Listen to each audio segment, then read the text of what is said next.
Aujourd'hui, nous allons parler de l'un des plus grands mystères de l'histoire. Qu'est-il réellement arrivé à la Russe de Kiev? Cet État puissant, qui s'étendait de la mer Baltique à la mer Noire, possédait un centre culturel qui a fasciné l'Europe et une ville qui portait fièrement le nom de « mère des villes russes ». Quand on pose cette question à l'école ou sur Internet, on obtient le plus souvent une réponse lapidaire. Les Mongols sont arrivés et ont tout détruit. C'est une explication classique, généralement acceptée. Et pourtant, elle est incomplète. Voire même, pourrait-on dire, historiquement superficielle. Imaginez que vous regardez une série d'actions. Le héros meurt. Et on vous dit, eh bien, il a été abattu. Et vous demandez, mais pourquoi s'est-il retrouvé là où il aurait pu être abattu? Qui l'a piégé? Pourquoi ses amis l'ont-ils abandonné? Voyez-vous, derrière chaque coup fatal se cache toujours une histoire longue et complexe. Il en va de même pour la Russe de Kiev. Bien sûr, les Mongols, ou plutôt les Tatars mongols, menés par Batu, portèrent un coup terrible et fatal. Mais ce n'était que le dernier accord d'une tragique symphonie qui résonnait depuis au moins 150 ans avant leur arrivée. Alors, qu'est-ce qui a réellement causé la chute de la majestueuse Russe? Qui ou quoi en fut le véritable coupable?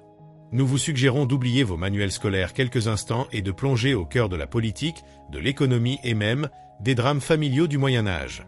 Aujourd'hui, nous allons examiner 5 raisons essentielles, moins évidentes, qui ont fait de la Russe de Kiev un État fragile, une coquille brisée que les Mongols n'ont pu que briser. Nous parlerons des ambitions des princes et du droit maudit de succession au trône. De l'évolution des routes commerciales et de l'arrêt soudain du commerce de l'or à Kiev. De l'émergence de l'autonomie dans les régions. Et même de la façon dont la division spirituelle a ébranlé les fondements idéologiques de l'État. Prêts? Alors, commençons. Un drame va se dérouler sous vos yeux, dans lequel il n'y a pas un seul méchant, mais tout un ensemble de facteurs qui, telle une chaîne, ont lié et entraîné cet empire autrefois puissant vers le fond. Si vous pensez que la politique du XXIe siècle est compliquée, c'est que vous n'avez tout simplement pas vu ce qui se passait au sein de la dynastie princière des Ryurikides. Il ne s'agissait pas d'une simple dynastie, mais d'une immense famille en proie à des querelles incessantes, dont les luttes intestines déchiraient constamment l'État. Imaginez un État où la seule règle de succession au trône pourrait se résumer ainsi.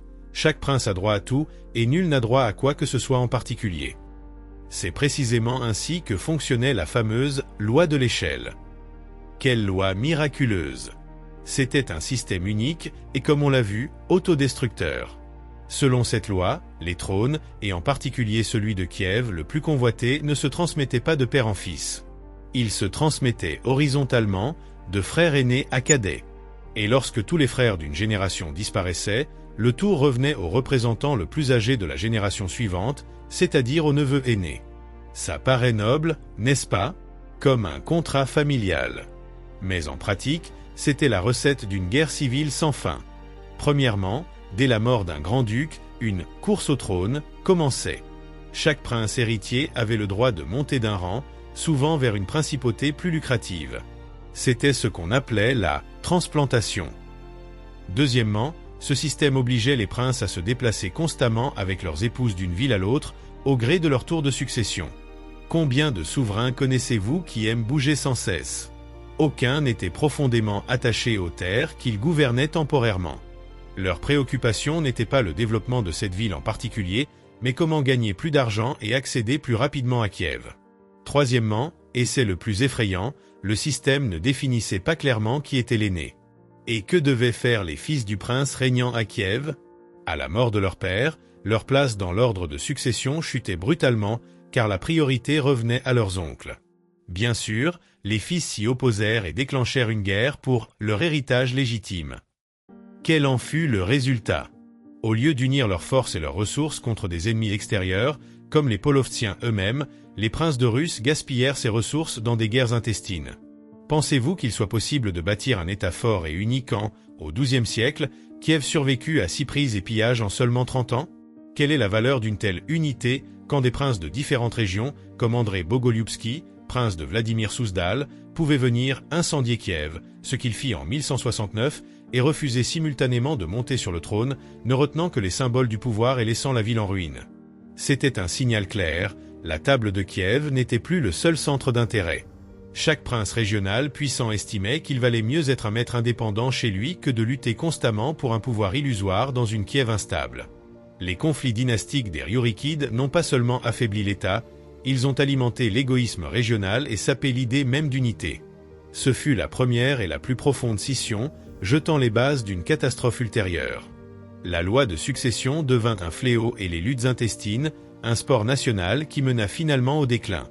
Qu'est-ce que le pouvoir ? Le pouvoir n'est pas seulement la puissance militaire, c'est avant tout l'argent. Ou, comme on dirait aujourd'hui, de puissants flux économiques. Kiev était majestueuse non seulement par la beauté de ses cathédrales, mais aussi parce qu'elle était le cœur économique de l'Europe de l'Est. Sa richesse reposait sur la fameuse route des Varegs aux Grecs. De quelle route s'agit-il ? C'était une véritable voie de communication du Moyen-Âge, reliant la Scandinavie, le monde des Vikings, des Varegs, au prospère empire byzantin et à sa capitale Constantinople, le monde des Grecs. Les habitants de Kiev tiraient d'énormes profits du contrôle de cette route commerciale. Droits de douane, taxes, commerce de fourrure, de miel et d'esclaves. Kiev était la porte d'entrée entre le nord et le sud. Mais au XIe et XIIIe siècle, cette manne économique commença à se tarir. Pourquoi ? Changement des routes commerciales. Ce changement est dû à deux processus mondiaux sur lesquels les princes de la Rus de Kiev n'avaient aucune influence. La chute de Constantinople, 4e croisade. Vous avez probablement entendu parler des croisades ? Il s'agissait d'expéditions militaires de chevaliers européens vers l'Orient. En 1240, un événement bouleversa le monde chrétien tout entier. Les croisés, au lieu de combattre à Jérusalem, s'emparèrent de Constantinople, capitale de Byzance et centre spirituel et commercial majeur pour la Russie, et la pillèrent. Quelles furent les conséquences pour Kiev ? La fin de l'Empire byzantin comme puissance dominante en mer Noire. Le commerce via Constantinople déclina brutalement. Argent, marchandises, soie, épices, tous ces produits cessa d'affluer vers le nord en quantité suffisante. Domination de la Méditerranée. Parallèlement, les cités-États italiennes comme Venise et Gênes devenaient des géantes maritimes. Elles établirent des routes commerciales directes et plus lucratives à travers la Méditerranée. Ils n'avaient plus besoin de la longue, dangereuse et lente route Vareg grecque. Quel en fut l'effet ? Premier effet, la route Vareg grecque devint une voie secondaire. Deuxième effet, les revenus commerciaux de Kiev, qui constituaient son fondement financier, diminuèrent drastiquement. Perte d'influence sur les régions. Lorsque l'argent cessa d'affluer vers le centre, Kiev commença à perdre son influence politique. Pourquoi ?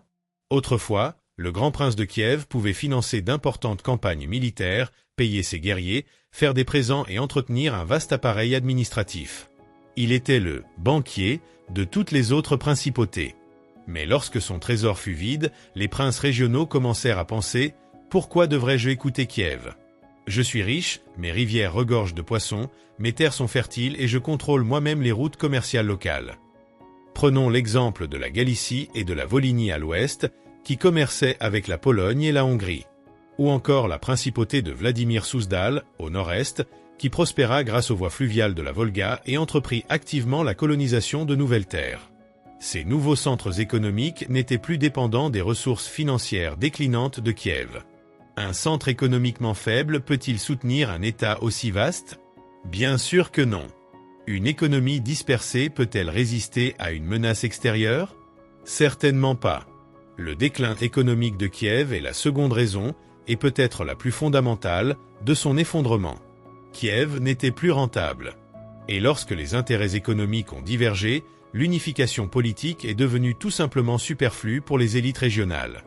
Si les luttes dynastiques étaient un virus et le déclin économique, l'épuisement, alors la fragmentation était le diagnostic ultime de l'effondrement. La Rus de Kiev ne disparut pas subitement. Elle se dissout progressivement en des dizaines, puis des centaines de principautés distinctes. Que signifie « séparer » ? Une principauté distincte est une partie d'un ensemble plus vaste qui a reçu son propre destin, sa propre intrigue. Au lieu d'un seul souverain à Kiev, nous avons eu 12, 15 et plus tard encore, des États indépendants en miniature. Carte l'émergence de puissants centres régionaux. Alors que Kiev s'affaiblissait, de l'espace se libéra pour de nouvelles figures sur la carte politique. Ces figures n'étaient pas de simples petites villes, Il s'agissait de véritables empires régionaux qui commencèrent à se développer à leur manière. Principauté de Galicie-Volhynie, bastion occidental. Au sud-ouest, la puissante principauté de Galicie-Volhynie émergea. C'était une terre fertile, riche de ses propres ressources, comme le sel, et bénéficiant d'une situation géographique favorable au commerce avec l'Europe, Hongrie, Pologne, Bohême. Vladimir Monomaque, puis Roman Mstislavitch et Danil Galicien, y créèrent des principautés monolithiques qui accordaient peu d'importance à Kiev. La Galicie et la Vladimir-Volhynie devinrent leur nouvelle capitale.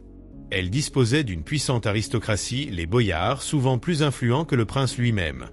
Il s'agissait d'un modèle de développement radicalement différent, typiquement européen.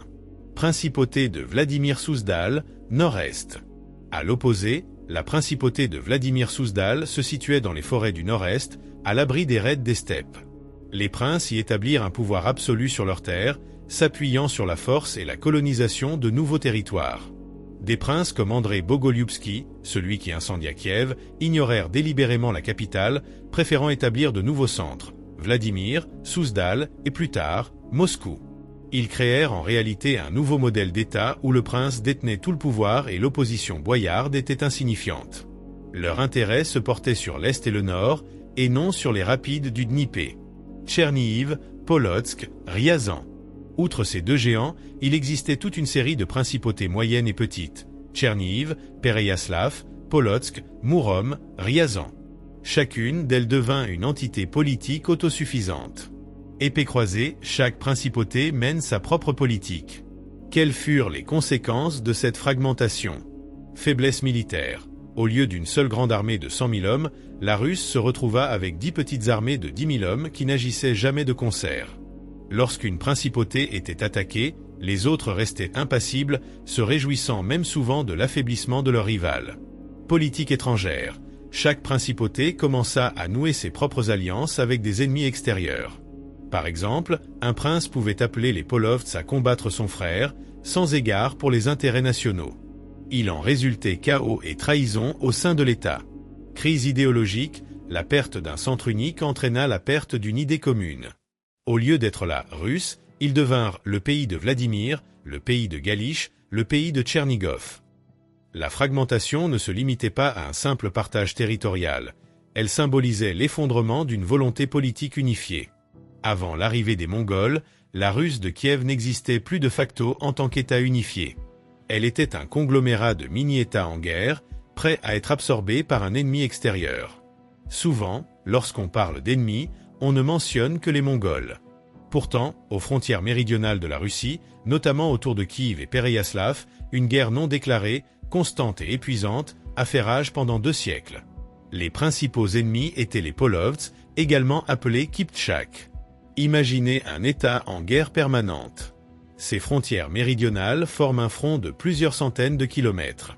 Sur ce front, point d'armée régulière, mais seulement des forteresses frontalières et les Cosaques zaporogues de l'époque, les escadrons de Pereyaslav et de Tchernihiv. Nuages avec tornades, dévastation constante des frontières méridionales. Les Polovts étaient un peuple turc nomade arrivé dans les steppes dans la seconde moitié du XIe siècle, chassant d'autres nomades, les Petchénègues. C'étaient des guerriers des steppes par excellence, rapides, agiles, courageux et cruels. Leurs raids furent un véritable désastre pour la Russe. Soudain, ils arrivèrent avec une rapidité fulgurante, sur leurs chevaux légers, pillèrent les villages, réduisirent les populations en esclavage et incendièrent les récoltes. Terreur. Le but de ces raids n'était pas seulement le pillage, mais aussi l'intimidation. Ils transformèrent les terres fertiles du sud de la Russe en désert, forçant les paysans à migrer vers le nord, notamment vers la principauté de Vladimir Souzdal, ce qui affaiblit encore davantage la région de Kiev. Pourquoi était-ce si épuisant? Épuisement économique. La Russe était contrainte de maintenir constamment un nombre considérable de troupes, escadrons, en alerte pour sa défense. Et il fallait nourrir et armer cette armée. Imaginez la quantité d'argent et de fourrure qui, au lieu d'être utilisée pour la construction de cathédrales ou le commerce, servait à protéger la frontière et à racheter les prisonniers. Ces dépenses constantes minèrent l'économie d'une Kiev déjà affaiblie. Désintégration politique. Dans les périodes les plus fastes, comme sous Vladimir Monomaque au XIIe siècle, les princes pouvaient s'unir et frapper les Polovts au cœur de la steppe. Mais, Comme nous l'avons vu dans les chapitres précédents, les luttes intestines devinrent par la suite la priorité. Les princes de Galicie, qui commerçaient avec l'Europe, pouvaient-ils se soucier des raids subis par leurs lointains parents Péréyaslav? Non. Malgré tout, certains princes utilisèrent les Polovts comme mercenaires dans leur guerre fratricide. Un acte de trahison nationale est le comble du cynisme. Au lieu d'être un défenseur, les Polovts devinrent des alliés dans une guerre fratricide. Comment la défense a épuisé le système? La menace militaire constante empêchait l'État de se développer. Elle exigeait la concentration des ressources et un pouvoir centralisé. Or, précisément au moment où l'unité était nécessaire, le système dynastique et l'économie conduisirent la Russe à la fragmentation. Perte démographique constante, destruction des infrastructures, incapacité à développer le commerce par le sud, autant de facteurs qui ont contribué au déclin de la Russie. Les Polovts n'en furent pas la cause principale, mais ils constituèrent une plaie béante et toujours saignante. Ils accélérèrent le processus de désintégration, épuisèrent la Russie militairement et économiquement, et surtout, corrompirent ses élites politiques, les préparant aux alliances les plus honteuses. Lorsque les Mongols apparurent à l'horizon, ils ne virent pas un État fort et monolithique, mais un territoire exsangue et morcelé en factions rivales, en guerre contre lui-même et contre les nomades depuis 2 siècles. Nous sommes arrivés à un point que la plupart considèrent comme le début de la fin, mais qui n'était en réalité que la fin de la fin. L'invasion mongole est certes un désastre, mais elle fut la conséquence de tous les problèmes antérieurs, et non leur cause. Imaginez une personne malade. Elle ne se soigne pas pendant des années, ne suit pas son traitement, et finit par attraper un rhume.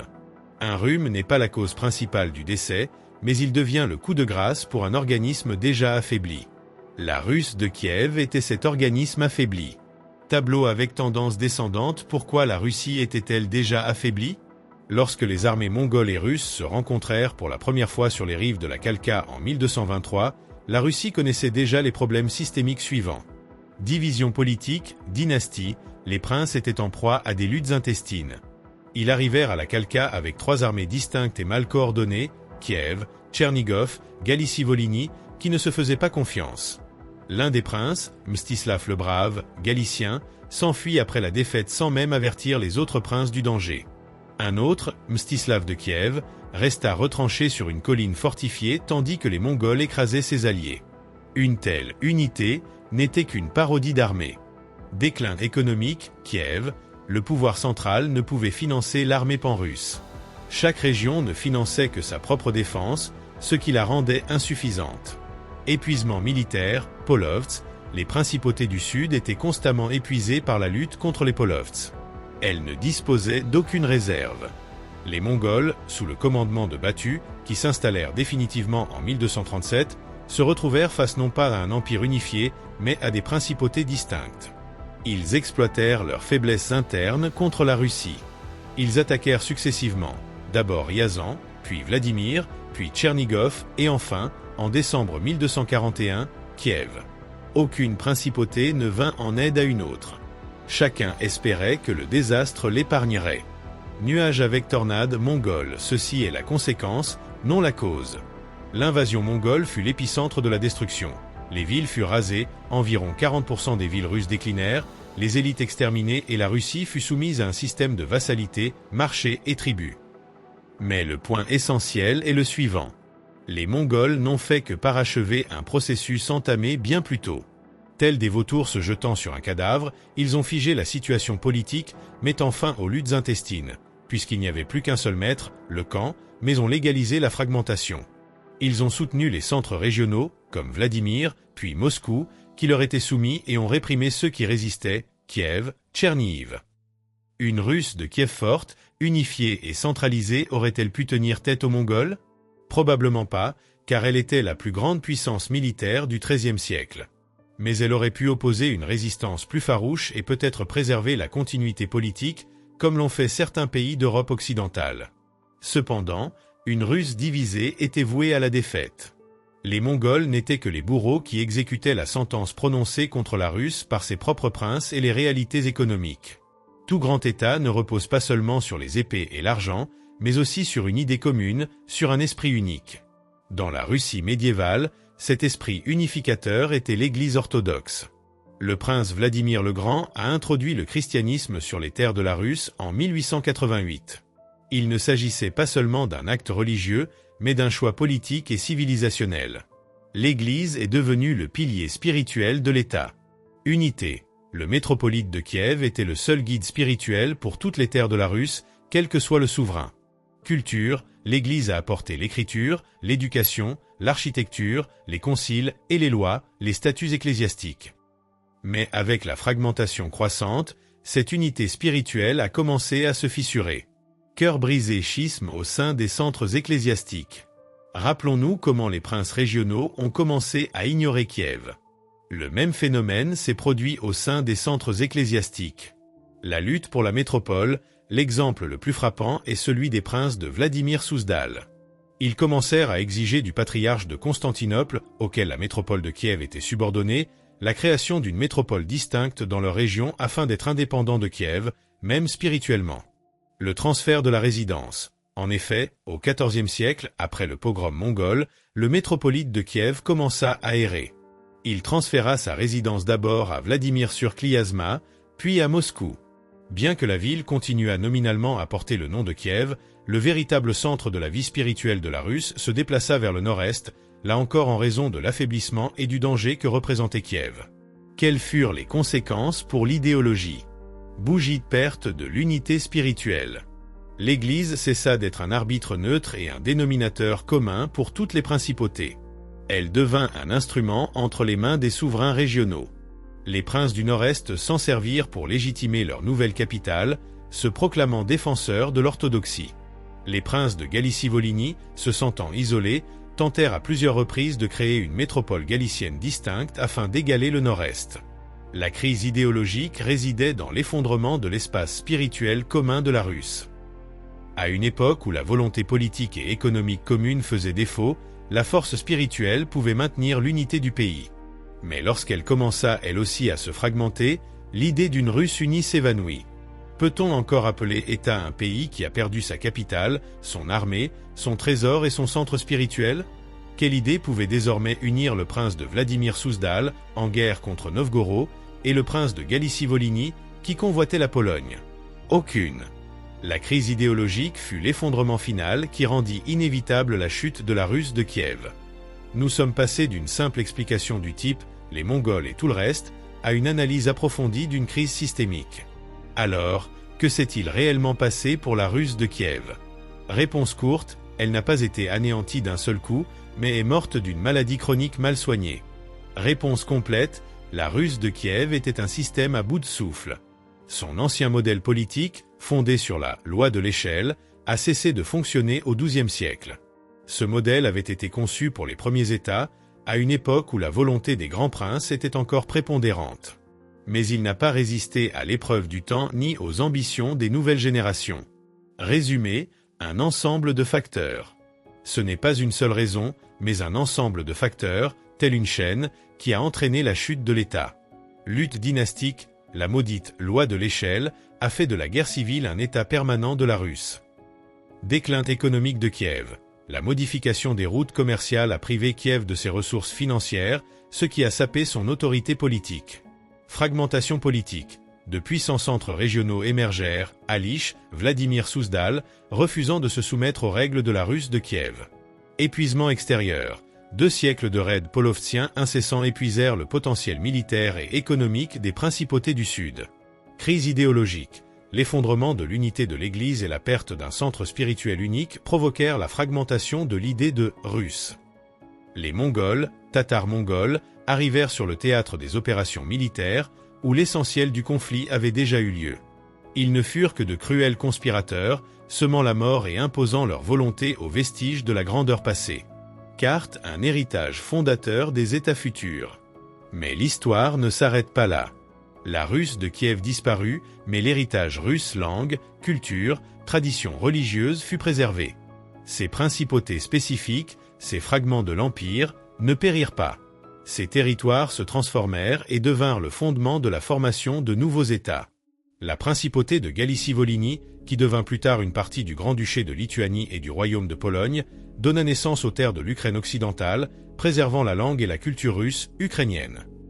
Les territoires de Tchernihiv et de Kiev, à l'instar de la Volhynie, formèrent le noyau autour duquel se constitua le Grand-Duché de Lituanie, véritable héritier de la Russe, qui conserva le russe comme langue officielle.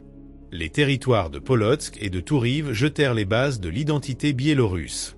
Les territoires de Vladimir Souzdal permirent l'émergence de la principauté de Moscou, qui devint plus tard le royaume de Moscou.